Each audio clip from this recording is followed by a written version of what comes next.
Okay, so class, the last topic which we were discussing was the iteration over data frame.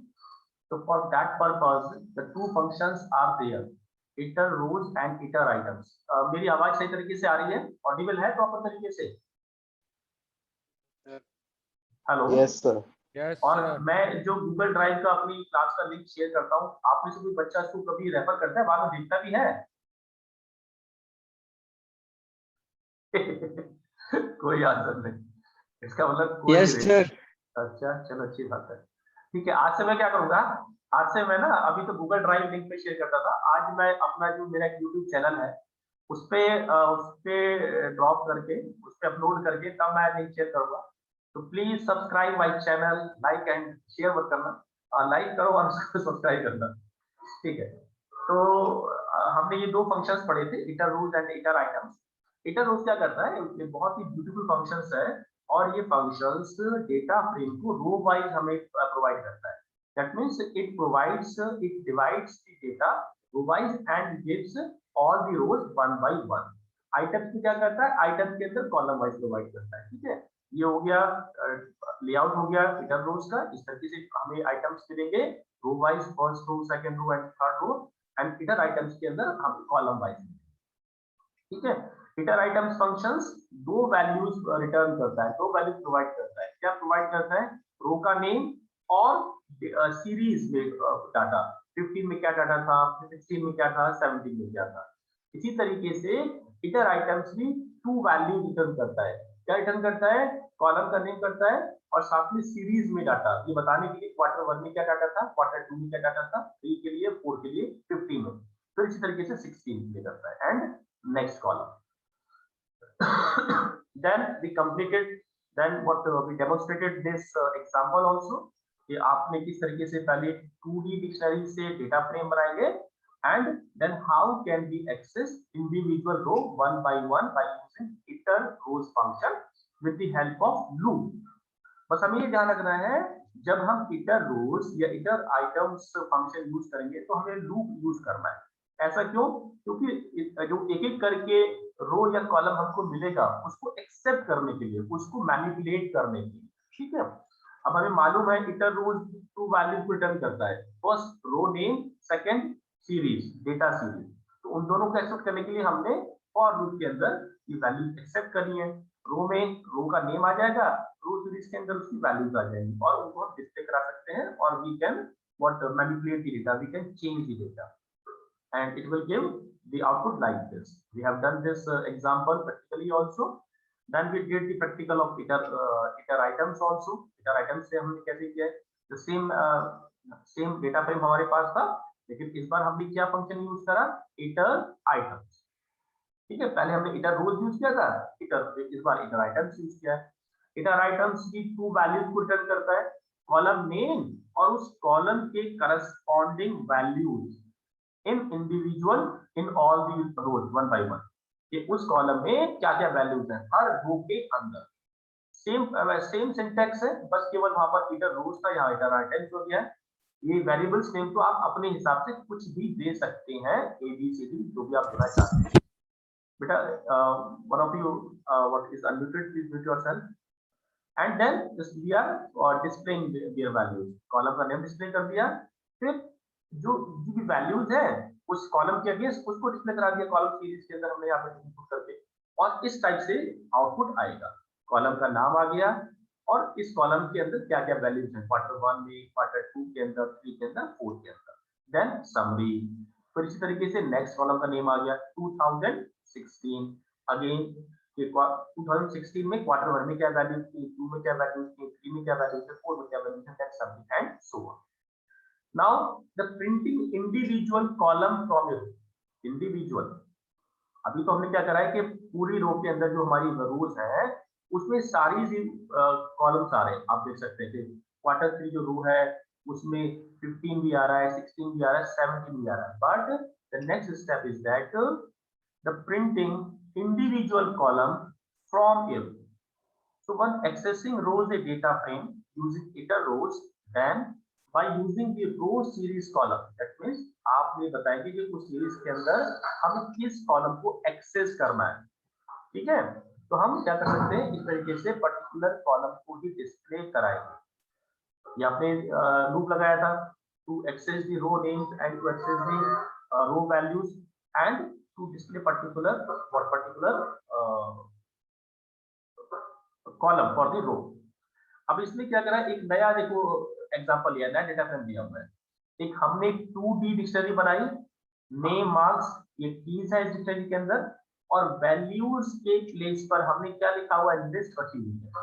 Name में राम, ये सब values है, Ram palm साम, और marks के अंदर वैल्यूज है। ठीक है, it is example of 2D dictionary. इसका एग्जांपल है 2D डिक्शनरी का। जब आप वैल्यूज के अंदर कोई लिस्ट रखते हैं, या दूसरी डिक्शनरी रखते हैं, या सीरीज रखते हैं, या एरेज रखते हैं, कहां पर, वैल्यूज की जगह पर, तो that is called 2D dictionary. Now by using this 2D dictionary, what we are doing? We are creating a data frame. DF नाम से हमने डेटा फ्रेम बनाया by using this, ठीक है। और यहाँ पर हमने मैनुअली इंडेक्स पैरामीटर हम पास करते हैं, and if we don't pass index parameters, in that case what will happen? So in that case the Python will take default parameter, that means 0 1 and 2, 0 1 and 2, ठीक है। फिर हमने लूप लगाया और loop से हम एक एक रो को डिस्प्ले करा रहे हैं, मतलब इनपुट कर रहे हैं, लेकिन हमें केवल एक पर्टिकुलर कॉलम ही डिस्प्ले कराना है, मार्क्स नेम को नहीं कराना है। तो आप इस तरीके से डिस्प्ले करा सकते हैं। इसको प्रैक्टिकली इंप्लीमेंट करते हैं तो आपको और क्लियर हो जाएगा। स्पाइडर विंडो सबको विजिबल है?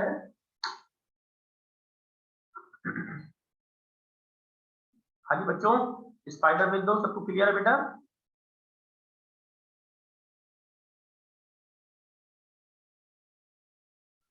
अरे बताओ बेटा, ये स्पाइडर विंडो जो मैंने कोडिंग विंडो ओपन की हुई है, Spyder, it is open visible to all?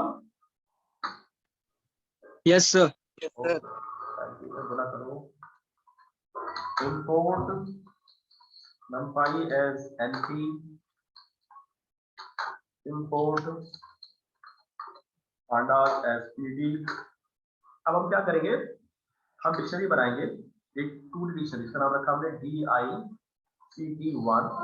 Is equal to, ठीक है, पहले name column comma and then marks column। As you know, the dictionary is the pair, what is the combination of keys and value pair। Dictionary में क्या होता है, keys होती हैं, value आता है, कीज आती है, वैल्यूज आती है, ठीक है। फिर तो हमारी कीज हो गई, नेम्स एंड मार्क्स। अब कॉलम के बाद हम क्या लगाएंगे, हम रखेंगे भी वैल्यूज, लेकिन वैल्यूज हम जो दे रहे हैं वो हम दे रहे हैं लिस्ट के अंदर। तो that's why it is example of 2D dictionary. यहाँ पे आपने नाम दे दिया,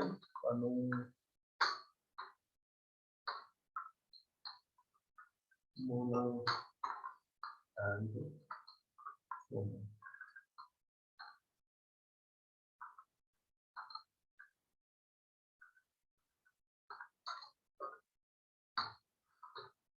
And their marks 55, 66, 77।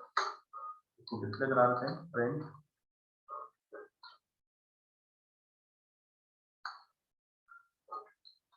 my 2D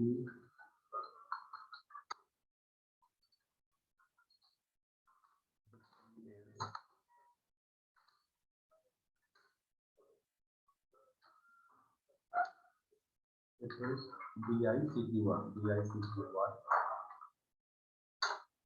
इसको सेव करते हैं पहले, और इसको हमने नाम दिया, अभी भी इसका जो फंक्शन है ये इटर रोज से चल रहा है, the third example of hitter rows.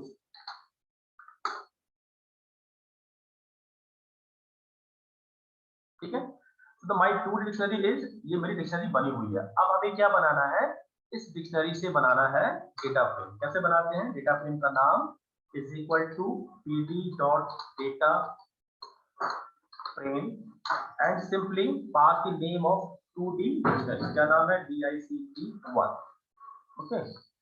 और इसको डिस्प्ले कराएंगे, इसको डिस्प्ले कराते हैं हम लोग।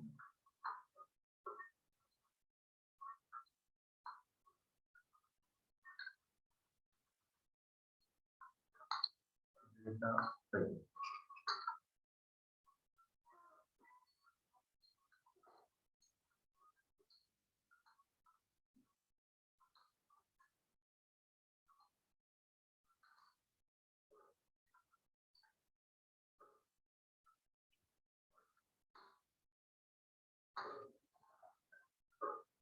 My data frame is data frame को अंदर मैंने डीएफ कर रखा, इट इज डीएफ। ठीक है, तो इस डिक्शनरी से हमने डेटा फ्रेम बनाया और ये हमारा डेटा फ्रेम बन गया है। और आपको मालूम है जब हम 2D डिक्शनरी से डेटा फ्रेम क्रिएट करते हैं तो इट इज सिंपल रूल। क्या रूल है? 2D डिक्शनरी के जो कीज होती हैं नेम और मार्क, ये बाय डिफॉल्ट क्या बनती है? हमेशा कॉलम नेम बनते हैं। क्या बनते हैं? Column name. और अगर डिक्शनरी के अंदर दूसरी डिक्शनरी रखी होती है तो उसकी कीज क्या बनती है? रो, तो इंडेक्स बनती है। लेकिन यहाँ पर हमने जो 2D डिक्शनरी बनाई है उसके अंदर तो लिस्ट है, तो लिस्ट की वैल्यू तो यहाँ पर आ गई है, नेम्स में आ गया, मार्क्स में आ गया, लेकिन इंडेक्स तो हमने दिया नहीं है। तो that's why the by default with Python to all these values. जैसा भी आपको मैंने कहा था, अगर आप इस पार्ट को स्किप कर देंगे इंडेक्स वाले को, तो पाइथन ऑटोमेटिकली इंडेक्स असाइन करेगा। लेकिन आप चाहते हैं कि आपको मैन्युअली इंडेक्स देना है, इसी स्टेटमेंट की तरफ क्या करेंगे? Comma and index is equal to, जैसे यहाँ पर ये दिया हुआ है इंडेक्स लिस्ट के अंदर, in similar way you can provide the value. और आपको कुछ अपने हिसाब से देना है तो आप दे सकते हैं, जैसे हमने करा नेम 101, 102, 104। ठीक है, ये हमने इंडेक्स प्रोवाइड कर दिया है अपने डेटा फ्रेम के लिए। इसको फिर से हम एग्जीक्यूट करते हैं, दिस टाइम यू कैन सी। ठीक है, तो अभी चाहे रोल नंबर है या जो भी है इस तरह, और आप देना चाहें कि लेवल में देना चाहें जिस तरीके से यहाँ दिया वो भी दे सकते हैं, अब आपकी मर्जी है। अब हमें क्या करना है? हमको अब यूज करना है, किसको यूज करना है? इटर रोज को। इटर रोज को जब यूज करते हैं तो हम दो वेरिएबल यूज करते हैं, एक रो नेम को कंटेन करने के लिए और एक रो सीरीज को। और ठीक है, देखिए इस तरीके से ये and in data frame dot hitter rose,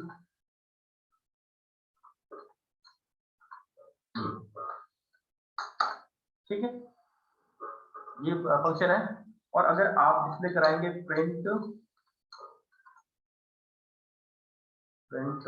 row name comma rn, जो अब तक हमने करते रहे थे, और print row values in series form, ये सीरीज की फॉर्म में वैल्यूज हमें मिल जाती है, कॉमा rs।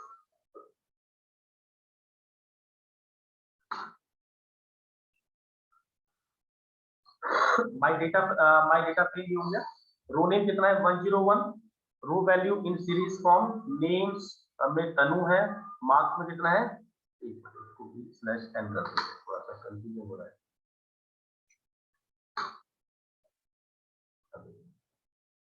ठीक है, दिस माय डेटा फ्रेम।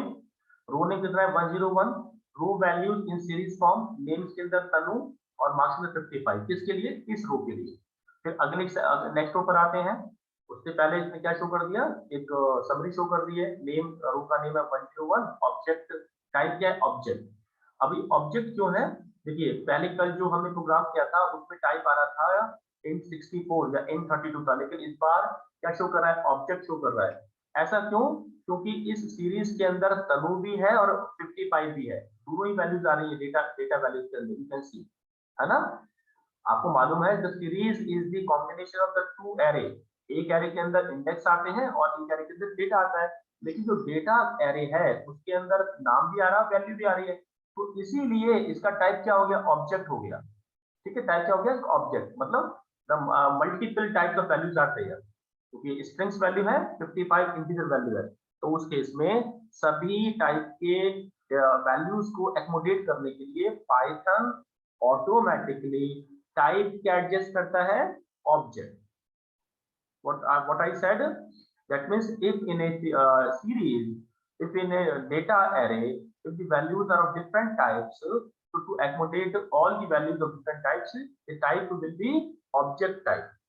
लेकिन कल जो हमने प्रोग्राम किया था उसमें आपको ध्यान होगा, उसमें क्या आ रहा था? int32। या एक बार मैं ओपन करता हूँ फिर आपको और क्लियर होगा। एक मिनट, ये इसको डिफरेंट करता हूँ मैं। ये हमारा प्रोग्राम था, इसमें देखिए वैल्यू ऑफ दिस int64 आ रहा है। ठीक है, देख रहे हैं इसमें क्या टाइप आ रहा है? int64 आ रहा है। int हमने केवल एक ही रोका हुआ इसके साथ। तो ऐसा क्यों? क्योंकि जो वैल्यूज देखिए 700, 77, 777, 7, तो all the values are of same type. इसीलिए टाइप क्या आ रहा है 64 आ रहा है। लेकिन जब हमने अपने इस प्रोग्राम को एग्जीक्यूट किया तो यहाँ पर टाइप कितना आ रहा है, यहाँ पर टाइप आ रहा है समरी के अंदर टाइप शो कर रहा है वो टाइप ऑब्जेक्ट शो कर रहा है। क्यों कर रहा है? क्योंकि इस एरे के अंदर इसमें तनु भी सेव है, 55 भी सेव है, तो ये वैल्यूज अलग अलग प्रकार की है, स्ट्रिंग्स है, तो दैट्स व्हाई टू एडजस्ट है। नेक्स्ट रो के लिए 102 शो कर दिया इसने। 102 के लिए नेम मोनू है, मार्क्स 66 है, ऑब्जेक्ट टाइप क्या हो गया, ऑब्जेक्ट हो गया, एंड सो ऑन। लेकिन अगर हमें स्पेसिफिक कॉलम भी शो करना है, कैसे शो करेंगे? सिंपली प्रिंट रो मार्क्स, इस तरीके से आप इसको डिस्प्ले कर सकते हैं। देखिए यहाँ पर हमने लिखा और उस पर्टिकुलर कॉलम का नाम क्या है हमारे इसके अंदर, नेम्स है, मार्क्स है, तो आपने कर दिया MARKS, ठीक है। और इसको एक बार डिस्प्ले कराएंगे अभी। ये डेटा फ्रेम आ गया, नेम आ गया, एंड रो मार्क्स कितना शो कर रहा है, 101 के लिए मार्क्स 55, 102 के लिए मार्क्स 66 और इसके लिए 77। तो इस तरीके से आप पर्टिकुलर कॉलम की वैल्यू को डिस्प्ले करा सकते हैं। ये हम चाहते हैं कि मार्क्स डिस्प्ले नहीं कराने, इस time we want display names only, तो आप ऐसे भी कर सकते हैं, नेम्स। अब क्या आएंगे, इस बार नेम्स आ रहे हैं, ठीक है। तो the concept is what, printing individual column from a row, printing individual column from a रो।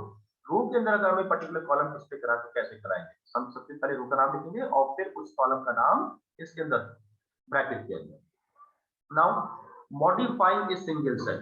अब इटर रोज और इटर आइटम से एग्जांपल्स कंप्लीट हो गए हैं। The second topic is modifying a single cell.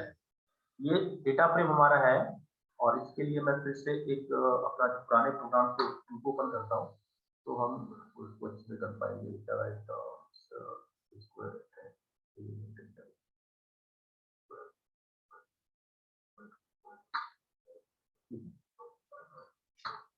ठीक है, तो it is my data frame. और अब इस डेटा फ्रेम के अंदर मुझे सपोज करो इस पर्टिकुलर एलिमेंट को चेंज करना है। 2016 कॉलम के अंदर क्वार्टर 11 जो मेरे पास वो है, इसको चेंज करना है। तो then how can we change a particular element from the data frame, this the concept modifying a single cell. Cell से ज्यादा इंपॉर्टेंट जो word, technical word, that is element. तो यू मे यूज, इसका syntax क्या है, data frame and I8। What is the meaning of I? हम इसको पढ़ चुके हैं, I at और LOC को। What is this I stands for, what is the meaning of this I?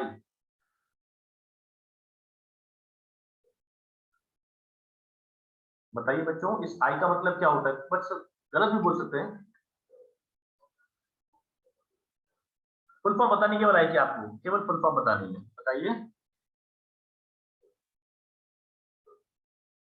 Sneha, Shivam, बताओ बच्चों।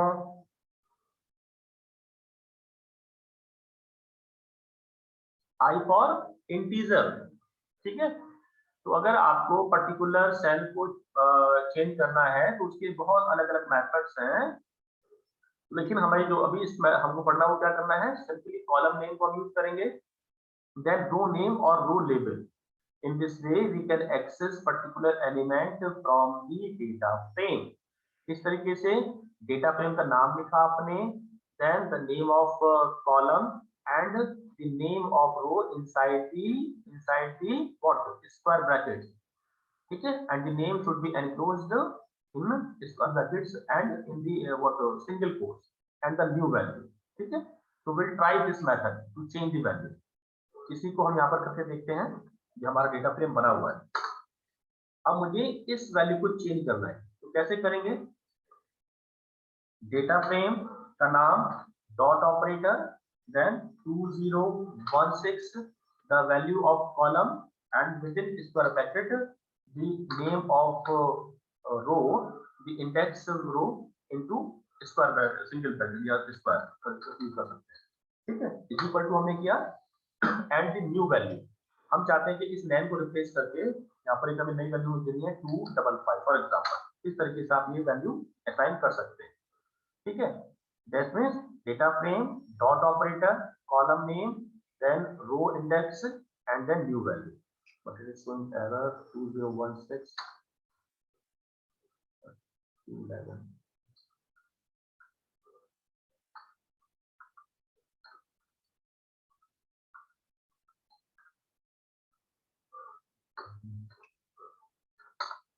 देखते हैं print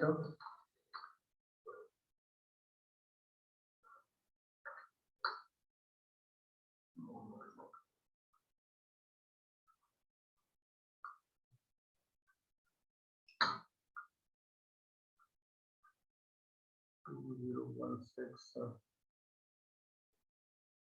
invalid syntax.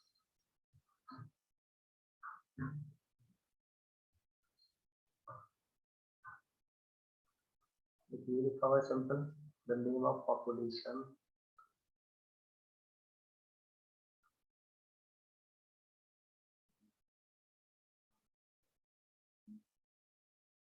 just over class equal.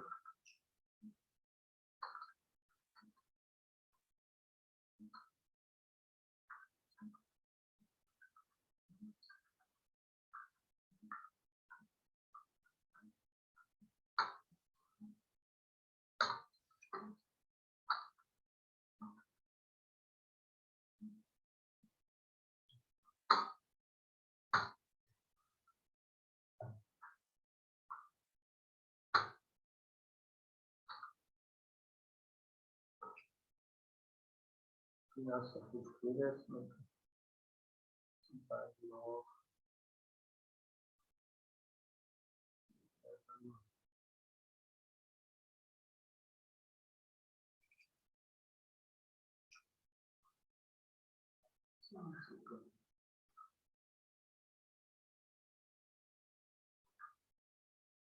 ठीक है, इसको बेटा सिंटेक्स को देखता चेक करता हूँ कि क्या इसमें एरर आ रही है।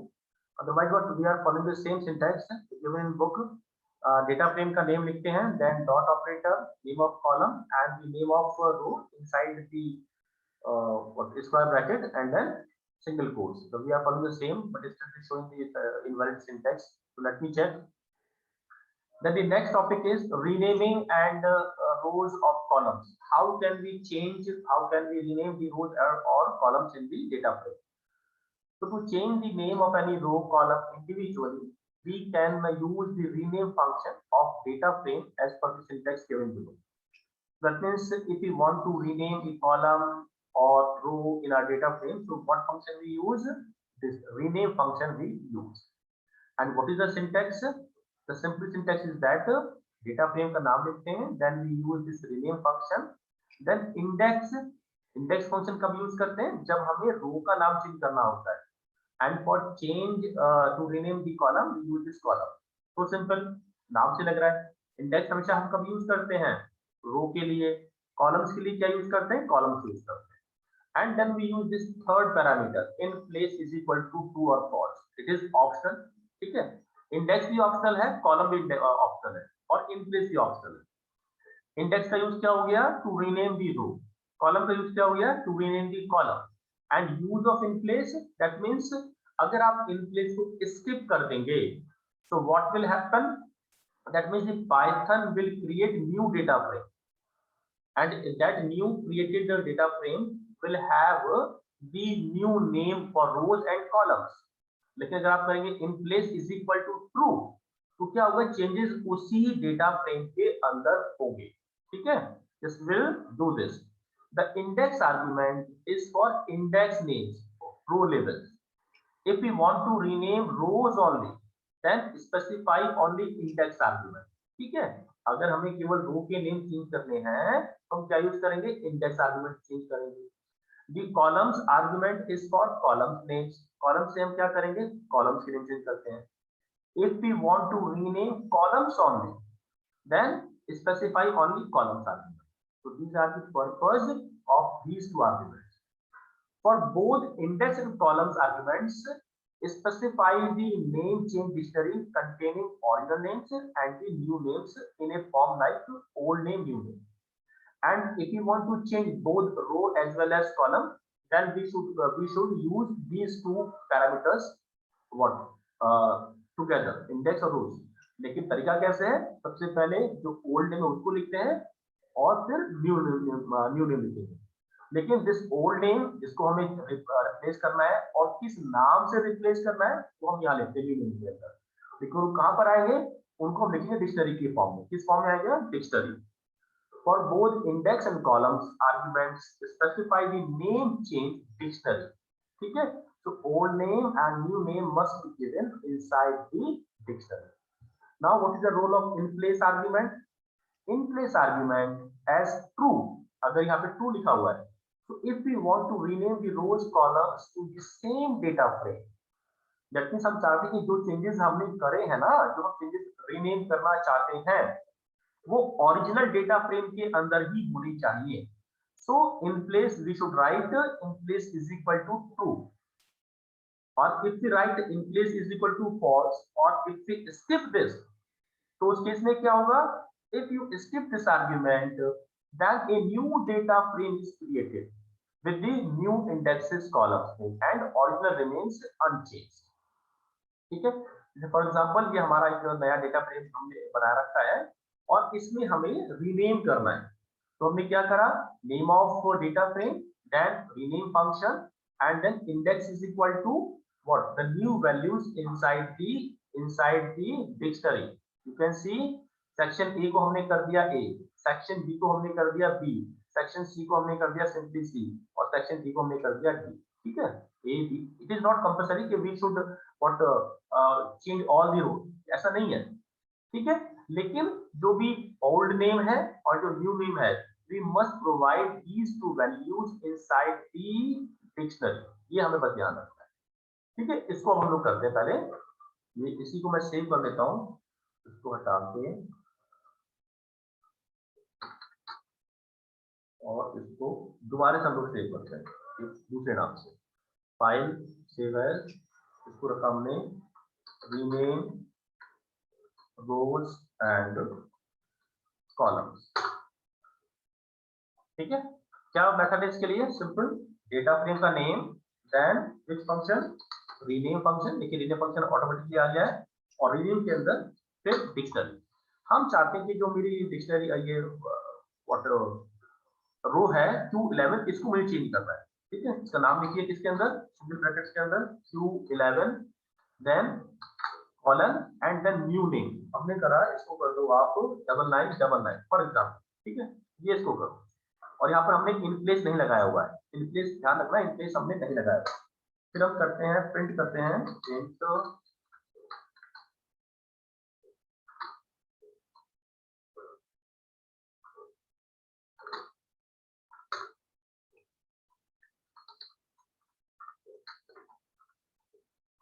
after rename my data frame,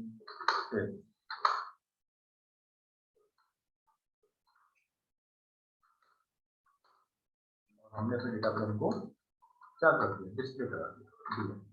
तो ये बताइए मुझको, अब अभी हमने डीएफ नहीं लगाया हुआ है, सॉरी इन प्लेस पैरामीटर हमने यूज नहीं किया हुआ है रीनेम के साथ, तो क्या मुझे जो हमारी रो जिसको हमने चेंज रीनेम करा है, क्या मुझे वो रीनेम मिलेगी या नहीं मिलेगी, यस और नो। इस रीनेम फंक्शन के अंदर हम लोगों ने इन प्लेस पैरामीटर को यूज नहीं किया हुआ है, so will we get the change name, yes और नो, बताओ बच्चों।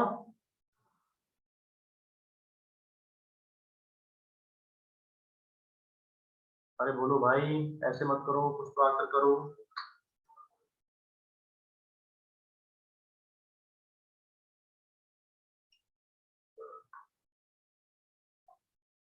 हाँ जी बेटा, हम लोगों ने ना अभी इस रीनेम फंक्शन के अंदर ये जो फंक्शन था ना, एक देखो ये पैरामीटर था, ये क्या पैरामीटर था, इन प्लेस, इन प्लेस को यूज नहीं करा हुआ है, इसको स्किप कर दिया है।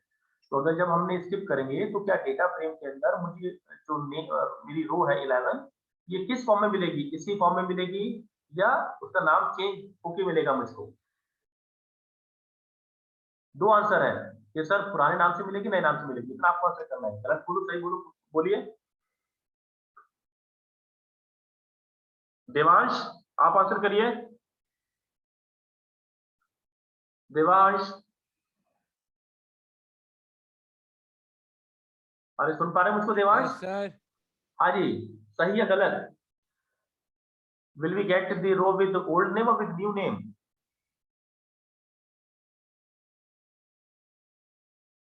चलो ठीक है। अच्छा स्नेहा आप आंसर करो। Sneha? Sir, new name. Okay very good, thank you Sneha. Shivam you answer. Shivam? Yes sir. Row का नाम हमें ओल्ड मिलेगा न्यू मिलेगा? New name. न्यू नेम, ठीक है। चेक कर लेते हैं इसको। मेरे हिसाब से तो नहीं मिलेगा न्यू नेम। ठीक है, आपने कहा कि after rename my data frame, इसको रन करते हैं।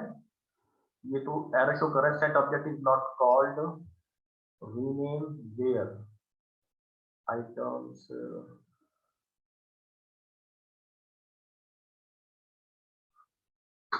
Just in class. एरर कहाँ शो कर रहा है ये?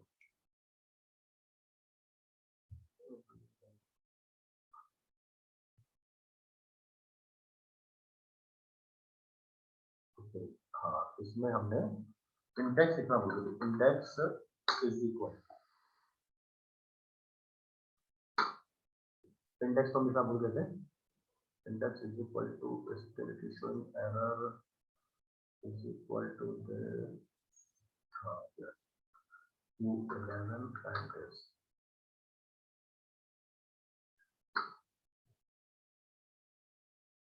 ठीक है, you can see after rename my data frame is still is showing the Q11. ऐसा क्यों? अगर आप इन प्लेस को स्किप करते हैं या आप इन प्लेस को पॉज करते हैं तो क्या होता है, नए डेटा फ्रेम बन जाता है। जो ओरिजिनल डेटा फ्रेम है उसमें चेंजेस नहीं होते हैं। लेकिन अगर आप चाहते हैं कि हमें क्या करना है, हमें ओरिजिनल डेटा फ्रेम के अंदर ही चेंजेस कराने हैं, तो उसमें आप क्या करेंगे, कॉमा लगा के and in place is equal to आप क्या करेंगे, टू लिखेंगे, TRQ2। That means the changes should be made available in original data frame only। ठीक है, डेटा फ्रेम के अंदर ही उसको हमें लिखना है, डेटा फ्रेम के अंदर लिखना है। अब इसको रन करते हैं। देखिए अभी तो 11 शो कर रहा है, अभी भी और पहले भी। अब इसको रन करेंगे।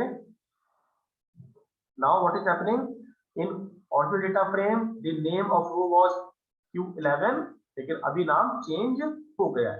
So in this way we can make changes, what rename the rows. Now अब हम चाहते हैं कि अभी तो हमने केवल एक रो को चेंज किया है, अगर मैं मल्टीपल रो को चेंज करना तो क्या करेंगे, कॉमा लगा दीजिए आप। अब this time we want to change this Q4। ठीक है, सिंगल कोट्स के अंदर आपने लिखा Q4, इस रो को हमें चेंज करना है, and column and it's new name, it's new name हमने यहाँ पे कर दिया AUGUST अगस्त, पर कुछ भी लिख सकते हैं जो भी आप नाम चेंज करना चाहते हैं। हम चाहते हैं कि this name should be replaced with this new name August. Save हमने किया और इसको रन करते हैं। Now you can see earlier the Q4 was there, अब यहाँ पर भी देखिए अगस्त आ गया है और पहले Q11 था और यहाँ पर क्या आ गया है, Q9999। ठीक है, और इन केस अगर हमको चेंज करना है कॉलम्स नेम तो क्या यूज करेंगे, कॉलम्स यूज करेंगे, COLUMNS, लेकिन इसको आज नहीं करते हैं, वो कल करेंगे। तो ठीक है class, so today what we discussed at this point, how can we rename the rows and columns, and we try to change a single row but it is showing the error। let me check क्या गलती है, syntax के हिसाब से कुछ कर रहे हैं तो क्या गलती हो रही है। तो थैंक यू, आप लोग कुछ पूछना है तो पूछ सकते हैं। और जब ये डेटा फ्रेम भी अभी हमारे पास, मेरे पास जो स्लाइड्स हैं total I have what pages 118 and they just we have cover almost half, तो लगभग थोड़े दिनों में ये फिनिश हो जाएगा और फिर से हम लोग एक बार सीरीज का और डेटा फ्रेम का फिर से हम लोग रिवीजन करेंगे। ठीक है, इस टाइप क्वेश्चंस आते हैं तो just with the help of questions, with the help of sample papers we'll revise these topics again, series the data frame, and then we'll start the what data visualization। so thank you, it was all for today from my side। कुछ आपको पूछना है तो आप पूछ सकते हैं। Thank you sir. हाँ जी, कुछ पूछना है बच्चों? चलिए ठीक है, अच्छी बात है, नहीं पूछना, पढ़ते रहिए बेटा सब लोग, आपसे मैं यही कहूंगा, पढ़ते रहो ठीक है अच्छी तरीके से, और असाइनमेंट्स देखो पूरा करो। और असाइनमेंट्स को पूरा करने के बाद एक बार ड्रॉप भी कर देना ग्रुप के अंदर, वो जरूरी है। Thank you, will meet tomorrow with new topics. Thank you.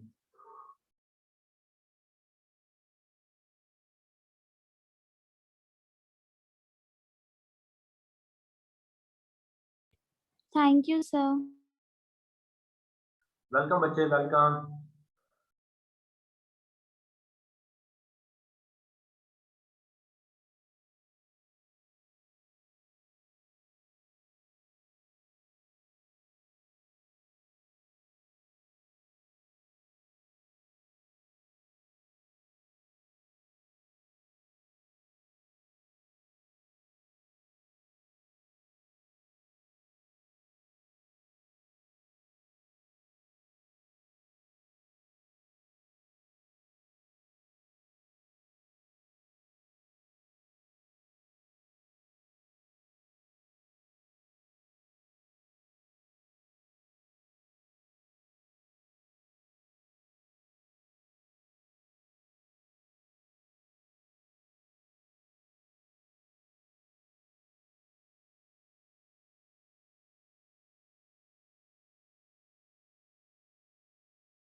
Yeah.